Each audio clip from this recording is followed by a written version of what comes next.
Bien-aimés dans le Seigneur, bonjour, bonsoir, ça dépend. Il y a Bissika, Bozolanda Bisso. Que le Seigneur vous bénisse, que le Seigneur soit avec vous. Nous sommes très heureux de vous revoir encore en ce jour pour continuer avec les enseignements pour l'édification du corps du Christ d'une manière générale et puis de fidèles de l'Église Jardin de Dieu en particulier en cette période où l'épidémie de coronavirus fait ravage, la pandémie d'ailleurs, où les gens sont confinés à la maison. Il est important que de se nourrir de la parole de Dieu. Alors nous rendons infiniment grâce au Seigneur pour la grâce, l'opportunité qu'il nous accorde en ce jour de nous tenir au devant de vous, partager la parole. J'aimerais que nous prenions un moment de prière avant de commencer l'enseignement qui ne sera que la continuité de ce que nous avons eu à commencer la fois passée. Prions. Seigneur, merci pour ces moments favorables que tu nous accordes par ta grâce. Merci pour ta fidélité, merci pour ta bonté, merci pour le privilège que tu nous accordes en ce jour de nous tenir au devant de ton peuple, partager la parole. C'est au même moment un privilège, mais aussi une grande responsabilité. Accorde-nous la grâce à les faire comme il se doit. Accorde-nous la grâce, Seigneur, de prêcher ce qui doit être prêché. Permets que la parole qui sortira de notre bouche touche le cœur, ramène dans le droit chemin, édifie et prépare ton peuple pour l'enlèvement proche. Au nom de Jésus-Christ, nous avons ainsi prié et disons Amen. Voilà. Que le Seigneur vous bénisse. On peut acclamer le Seigneur là où on est. Que le Seigneur vous bénisse. Gloire à Dieu, gloire à Dieu, gloire à Dieu. Alors, depuis un temps, nous sommes en train de parler sur l'ouverture de sept sceaux. Alors, pour la récapitulation, j'aimerais être vraiment bref. La fois passée, nous avons parlé de Jean, c'est Jean qui avait écrit les livres d'Apocalypse, et nous avons dit que la vie de Jean était très importante pour nous, car elle avait des enseignements à nous donner. Par exemple, alors qu'il écrivait les livres d'Apocalypse, Jean avait été arrêté, persécuté comme les autres apôtres. On a vu que la plupart des apôtres étaient morts suite à cette persécution. Certains ont été décapités, d'autres crucifiés. Alors Jean est cet apôtre qui est mort d'une mort naturelle. Avant cela, il a subi beaucoup de tentatives de la mort. Il a été flagellé. On l'a une fois plongé dans une huile, comment dire, dans un tonneau rempli d'huile bouillonnante. Et il en était sorti vivant malgré cela. On est allé jusqu'à crever ses yeux, mais il était toujours vivant. Et alors qu'il voyait ces visions d'Apocalypse, il était dans cette île appelée île de Patmos. Alors il avait été jeté là parce qu'ils se sont dit, ceux qui le persécutaient bien sûr, ils se sont dit, si nous n'avons pas été en mesure de le tuer, peut-être les animaux féroces pourront le faire, parce que dans cette île-là, il y avait des ours, il y avait des léopards, en fait, il y avait des animaux sauvages qui tuaient les humains. Et malgré tout ça, Jean était vivant. Et on a dit que c'est si voulait simplement nous rappeler que c'est Dieu qui détient la clé de la mort. Vous pouvez avoir aujourd'hui le coronavirus, être atteint par cela, mais si Dieu ne permet pas votre mort, vous n'allez pas mourir. Et je crois que vous ne mourrez pas. Et je le déclare encore en ce jour, vous tous qui me suivez à travers le monde, même s'il s'avérait que vous êtes atteint par le coronavirus, ça ne va pas vous emmener à la mort au nom de Jésus. Car le Seigneur Jésus-Christ, c'est lui qui détient les clés de la mort et il ne va pas les utiliser à votre défaveur. Gloire au Seigneur. Nous disons Amen à cette parole, nous disons Amen à cette déclaration. Si on peut acclamer fortement le Seigneur là où nous sommes. Alors nous sommes dans Apocalypse chapitre 6. Nous avons vu avec vous dans Apocalypse chapitre 6 que lorsque l'agneau est venu, il a pris les livres, il a ouvert le premier sceau. Rappelez-vous que nous avons vu que le sceau c'était de mystère, de grands événements qui devraient, ou soit qui doivent arriver sur la terre. Alors Jean, en tant qu'apôtre, mais aussi prophète, il plairait de ceux qui connaissaient l'importance de la révélation, l'importance des mystères. Alors il voulait vraiment accéder, mais personne n'en était digne, jusqu'au moment où l'agneau récupérera le livre, va ouvrir et se mettre à révéler. Le premier sceau, lorsque le sceau avait été détaché, parce que les sceaux en question, c'était des attaches, donc c'est très différent de cacher en fait. C'est comme des attaches qu'on devrait déceler afin d'accéder à la révélation. Et une fois le premier sceau avait été décelé, alors il a vu, il a vu. Avant, il ne pouvait pas voir, il a vu. Il a vu lorsque l'agneau a ouvert les premiers sceaux. Donc le prophète de lui-même, il ne peut rien voir si Dieu ne le permet, ne le lui permet. Alors une fois les premiers sceaux avaient été ouverts, il a vu un cheval blanc et celui qui le montait avait un arc et une couronne lui fut donnée, il partit en vainqueur pour vaincre. Nous avons vu que quand vous n'avez pas un œil averti, vous croirez que c'est bel et bien Jésus-Christ ici. Et pourtant, ce n'est pas Jésus, c'est l'Antichrist. On a vu avec vous, c'est exactement ce qui se passera lorsque l'Antichrist viendra. Nous avons vu trois raisons pour lesquelles le diable va donner tout son pouvoir dans cet homme-là qu'on va appeler l'Antichrist, le faux prophète, tout ça. Alors on a vu la première raison, c'était parce que le diable sait que la plupart des religions sont à l'attente d'un certain Messie qui doit venir. Et pourtant nous savons que le Messie est déjà venu, il est déjà mort pour nous, il est ressuscité pour nous. Nous attendons sa seconde venue et lorsqu'il reviendra, ce sera dans les airs qu'on va le rencontrer avant de revenir sous la deuxième phase de son deuxième venue. Là, ce sera pour régner sur la terre. Là, c'est tout un enseignement. Je ne sais pas du détail, faute de temps. Alors, et pourtant, il y a tellement de religions. Je n'aurais pas ici cité le nom de ces religions qui sont à l'attente, malheureusement, de ces messies qui doivent venir. Et le diable, sachant ces choses, il va profiter de leur ignorance. Comme la Bible dit, mon peuple périt faute de connaissance. Il viendra, il donnera...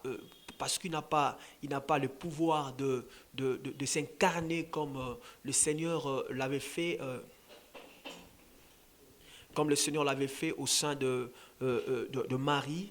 Alors comme il n'en a pas les pouvoirs, il va en fait donner tout son pouvoir à quelqu'un qui doit venir sur la terre. Et cet homme-là se fera passer pour le Messie.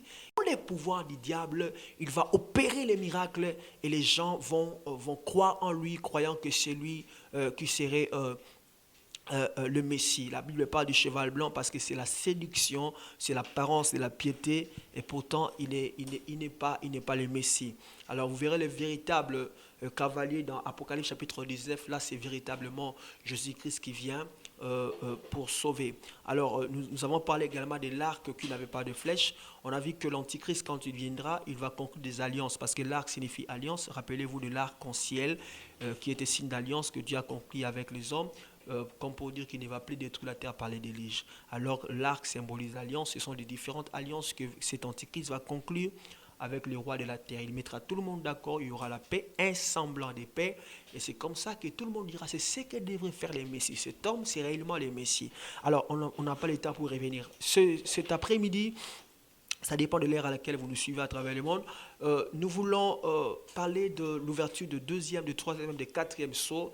Alors, j'aimerais déjà ici rappeler au peuple de Dieu, nous ne voulons pas être trop prophétiques, trop dans la révélation, mais nous serons un peu dans la révélation, un peu prophétique, mais beaucoup plus pratique. Nous voulons vraiment être pratiques cet après-midi, car c'est très très important.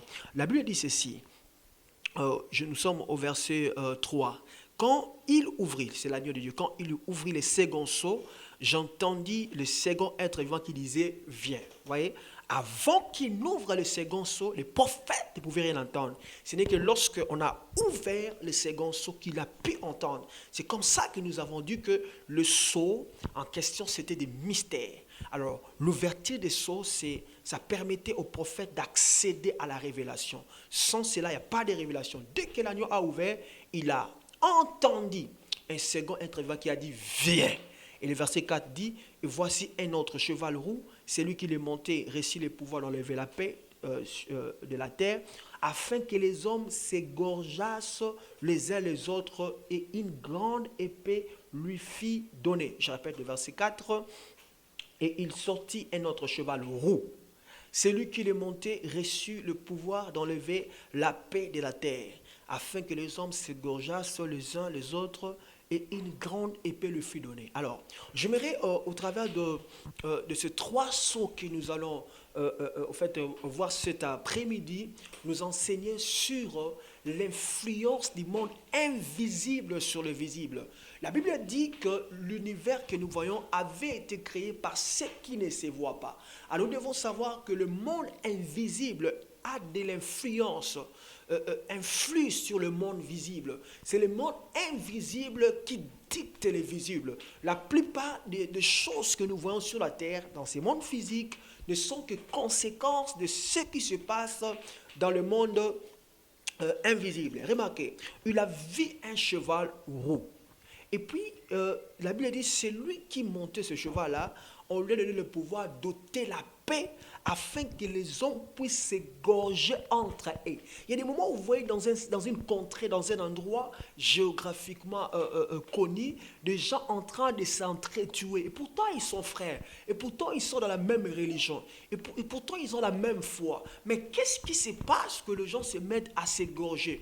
Qu'est-ce qui se passe les gens d'une même famille se mettent à s'entretuer, à se faire du mal, à se trahir, à s'empoisonner. La Bible dit, lorsqu'on a ouvert le deuxième sceau, cet homme-là est venu avec un cheval roux, il a ôté la paix. Ça se passe dans l'invisible, mais les conséquences sont visibles. Ceci me fait penser, excusez-moi, à ce que le Seigneur Jésus-Christ avait dit. Il a dit, je vous donne ma paix et je ne vous laisse ma paix, je ne vous la donne pas comme le monde la donne. Nous comprenons, s'il y a la paix, c'est parce que le Seigneur a laissé sa paix sur la terre. Alors lorsque ces événements auront lieu, lorsque l'Église sera enlevée, l'Église ne sera pas sur la terre, le Seigneur va ôter la paix sur la terre. C'est comme ça que les gens se mettront à s'égorger les uns les autres. Ceci revient à dire, lorsque vous constatez la même chose dans votre famille, c'est que quelque part dans l'invisible, il y a un esprit qui est en train de travailler. Il n'est pas normal que les gens qui sont nés d'une même famille ne s'aiment pas, ils se trahissent les uns les autres, il y a la division. C'est qu'il faut voir la chose dans le monde invisible. Alors les enfants de Dieu qui sont spirituels, dès qu'ils constatent pareille chose, ils se mettent à prier afin d'arrêter ces choses. Voilà ce qu'on peut retenir de l'ouverture du second sceau. Alors, nous sommes rapidement au verset 5. La Bible dit, quand il ouvrit le troisième sceau, j'entendis le troisième être vivant qui disait, viens. Je regardais et voici parut un cheval noir. C'est lui qui est monté tenant une balance en sa main. Verset 6, et j'entendis au milieu de 4 êtres vivants une voix qui disait, une mesure de blé pour un denier et 3 mesures d'orge pour un denier, mais ne fait point de mal à l'huile et au vin. Alors, ici, la Bible nous parle de l'ouverture du troisième sceau. Et lorsque le Seigneur a ouvert le troisième sceau, ça a permis au prophète d'entendre. Il a écouté le troisième être vivant qui a dit, viens. Et quand l'être a dit, et il a vu, le prophète a vu. Il a vu un cheval noir. Et puis, celui qui montait ce cheval avait une balance à main. Et on va dire qu'une mesure de blé était d'un denier et les 3 mesures d'orge d'un denier également. En fait, qu'est-ce qui se passe? C'est le troisième grand événement qui aura lieu sur la terre après l'enlèvement de l'Église. Après que le diable ait installé sa paix sur la terre, son semblant de paix, il a mis tout le monde d'accord, c'est ça les premiers sceaux. Deuxièmement, le Seigneur va faire en sorte que la paix soit ôtée sur la terre et ceci permettra aux gens de s'égorger entre eux. Et troisièmement, il va se passer un événement. La Bible dit, il s'agira d'un cheval noir. Et celui qui montait ce cheval-là avait pour mission, en fait, de toucher l'économie. Aujourd'hui, suite au coronavirus, il y a déjà un problème sérieux au niveau de l'économie mondiale. Alors, j'étais en train de dire que les choses se passent d'abord dans le monde invisible avant que cela n'ait lieu dans le monde physique. Le monde physique ne fait que subir ce qui se passe, dans le monde invisible. C'est parce que le cheval noir est en train de travailler que l'économie connaît de problèmes très sérieux. Alors, j'aimerais ici nous parler, ici j'aimerais vraiment aller un peu en profondeur, nous parler de ce que j'ai appelé quelques origines de crises économiques, des origines spirituelles bien sûr, quelques origines de crises économiques ou de famines et comment le contrecarrer, comment être exempté de cela. Donc je rappelle, il m'aurait parlé de quelques origines de crise financière ou de crise économique, des origines invisibles bien sûr, et puis comment s'en passer. Parce que quand vous allez sur le plan physique, au niveau des scientifiques, on vous dira que cette crise est arrivée suite à ça, ça, ça. Mais je ne parle pas de l'origine scientifique, de l'origine physique, mais de l'origine spirituelle de crise que nous connaissons dans la vie ou soit à travers le monde. La première origine, nous la trouvons dans Genèse chapitre 41. Qu'est-ce qui se passe? La Bible dit, le pharaon a vu en songe, il a vu cette vache qui montait du fleuve, le vache était grasse. Ok, nous voulons, au travers de ce troisième saut, parler de quatre origines spirituelles, quatre origines invisibles des crises financières. Et comme là où on a piaka, où on a les choses ne marchent pas dans un pays, l'économie d'emblée, ça tombe comme ça, et les gens vont en chômage, il n'y a plus rien qui marche, l'économie qui était florissante, on fournit les mêmes efforts, mais ça ne marche plus. Il y a la crise financière, il y a la famine. Alors nous voulons ici parler des origines spirituelles de ces choses, parce que sur le plan scientifique, ça se justifie. Mais nous voulons parler des origines spirituelles, car c'est les spirituels qui dictent le physique. Alors la première origine, nous la trouvons dans Genèse chapitre 41. La Bible dit, Pharaon avait vu 7 vaches qui sortaient du fleuve, et puis ces vaches-là étaient grasses. Et juste après, vont monter 7 vaches, elles étaient maigres. Elles vont engloutir les 7 vaches grasses. Alors, il s'est réveillé. Joseph lui dira que les 7 vaches grâce que Pharaon avait vu symboliser les 7 années d'abondance, les 7 années de l'épanouissement, de la prospérité. Et pourtant, les 7 vaches maigres symbolisaient les 7 années de la famine. Alors, et puis lui-même va dire ce qu'il fallait faire pour, comment dire, s'en passer de ces choses. La solution à ces choses, il dit, il fallait se construire des entrepôts. Alors pendant les 7 années d'abondance, ce qu'ils allaient récolter, moissonner, qu'ils puissent épargner le 20% de cela afin de faire face aux 7 années de famine à venir. Alors j'aimerais ici dire au peuple de Dieu que dans la vie, il y a toujours eu des moments où vous passez des 7 années d'abondance, des années de vaches grasses, voulais-je dire, pour des années de vaches maigres. Ça arrive toujours. Ça, j'aimerais dire, ça fait partie des origines invisibles de la crise. Il y a certaines crises qui arrivent dans un pays, dans une famille, qui ont pour origine le vache maigre. Donc sur le plan spirituel, vous verrez les vaches maigres venir envahir la famille, envahir le pays. Alors pour vaincre cette forme de crise, il faut procéder aux épargnes. Il est anormal pour quelqu'un qui gagne quelque chose de ne pas épargner. Parce que la Bible même dit qu'il va bénir notre caisse, il va bénir nos comptes bancaires. C'est dans Deutéronome chapitre 28, il dit vos greniers seront bénis, vos caisses seront bénies. Alors lorsque Dieu vous bénit, il est vrai que particulièrement au Congo, soit en Afrique, on ne gagne pas assez. Mais si on ne parle pas, ça nous rend incapables de profiter de la bénédiction que Dieu, du Seigneur sur nos caisses ou nos épargnes.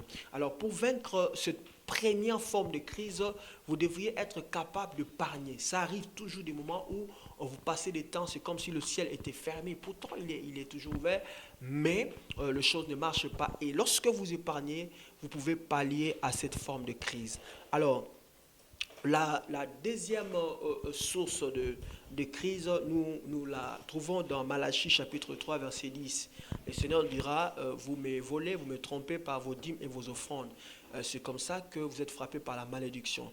Il dit, mettez-moi à l'épreuve, apportez à la maison du trésor vos dîmes et vos offrandes. Vous verrez si je ne vais pas ouvrir pour vous les écluses des cieux et que je ne répands pas sur vous la bénédiction. Et puis il dira au verset 11, pour vous, je menacerai celui qui dévore. Pour vous, je menacerai celui qui dévore. Alors, la deuxième source de crise financière, ce sont des sauterelles. Vous trouverez cela dans Apocalypse chapitre 9, verset 7, le sauterelle. Le sauterelle dont il est question, il ne s'agit pas de sauterelles à la manière dont nous connaissons aujourd'hui. Dans Apocalypse 9, verset 7, la Bible nous parle de la morphologie, de la forme de ces sauterelles-là. Ils ont la forme de chevaux, ils ont le visage des hommes, et puis ils sont munis de cuirasses de fer. Donc même quand vous les attaquez, c'est comme s'ils ils ont des antiballes. Alors, ces sauterelles, c'est quoi? Ce sont des esprits qui sortent de l'abîme. Parce que quand nous parlons de l'enfer, c'est un peu d'une manière vague, mais l'enfer a des parties.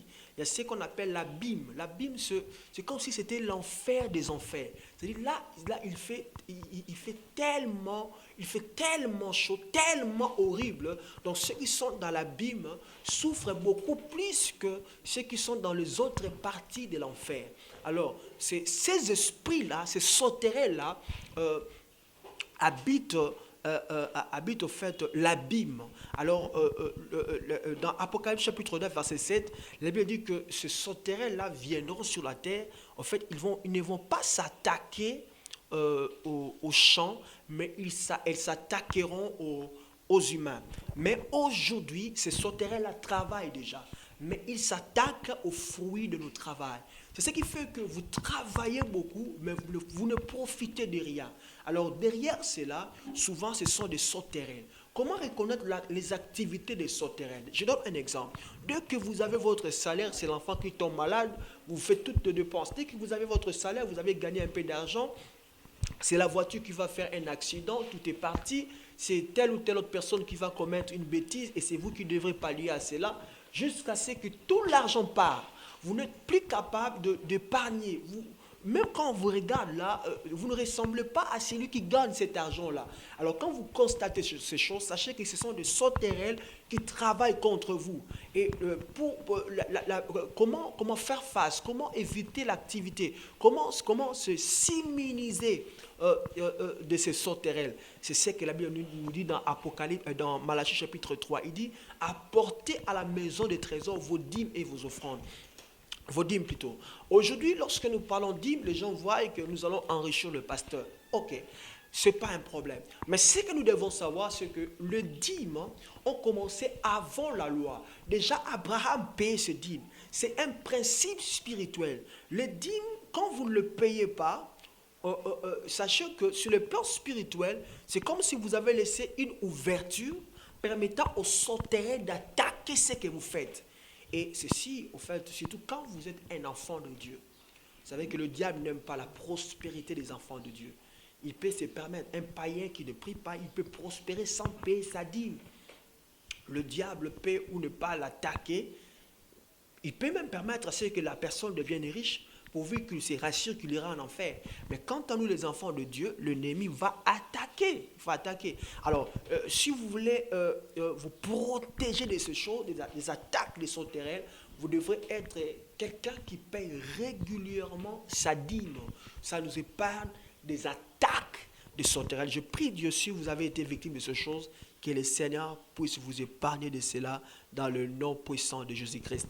Alors, troisième raison ou troisième source de crise financière, c'est ce que j'ai appelé le siège spirituel. Vous trouvez ça dans 2 Rois chapitre 6 et chapitre 7. La Bible dit que les Syriens étaient venus, ils avaient assiégé la Samarie, conséquence, flambée de prix. Il y avait inflation, le prix avait pris l'ascenseur. Les choses qui étaient moins chères ont pris l'ascenseur. Il y avait plus moyen de s'acheter ni fils qu'un pain parce que la situation économique était catastrophique. Ce n'était pas par hasard, c'était parce que le Syrien avait assiégé en fait, la ville de Samarie, il n'y avait plus de sortie, il n'y avait plus d'entrée. Alors, nous devons savoir qu'il y a ce qu'on appelle de portes spirituelles. Le porte spirituel existe. Le fenêtre spirituel existe. Vous allez lire ça, vous allez chercher ça dans Ésaïe. Ésaïe, j'aimerais vous donner les versets même prochainement. Dans Ésaïe, la Bible dit, tes portes seront toujours ouvertes. Elles ne seront fermées ni pendant le jour ni pendant la nuit, pour laisser venir entrer chez toi les richesses, le roi avec l'air présent. Alors, le porte spirituel permet à la richesse de venir vers nous. Vous pouvez avoir des connaissances, vous pouvez être un bosseur, vous travaillez durement.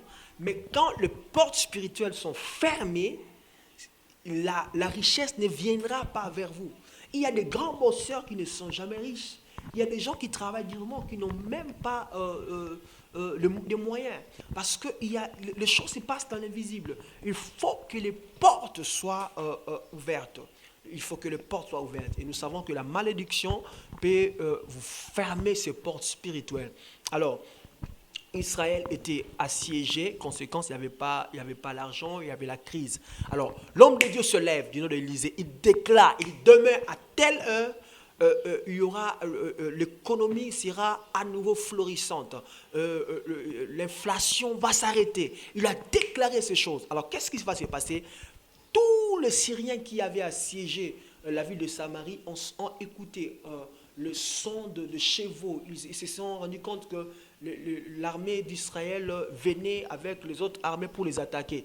Ils ont fui, ils ont tout laissé. C'est comme ça que la famine, la disette, la pauvreté avait quitté la ville de Samarie. Alors, ceci se passait parce que l'homme de Dieu avait déclaré. Alors, j'aimerais dire qu'il y a des crises qui ont pour origine le siège satanique. C'est-à-dire, sur le plan spirituel, votre maison est assiégée. Elle est contrôlée. Il n'y a pas d'entrée, il n'y a pas de sortie. Le mariage n'entre pas. Le travail n'entre pas. La richesse n'entre pas. Donc, vous êtes limité parce que sur le plan spirituel, vous êtes contrôlé. Alors, ces choses, vous pouvez vous libérer de cela au travers des déclarations des hommes de Dieu qui sont loin.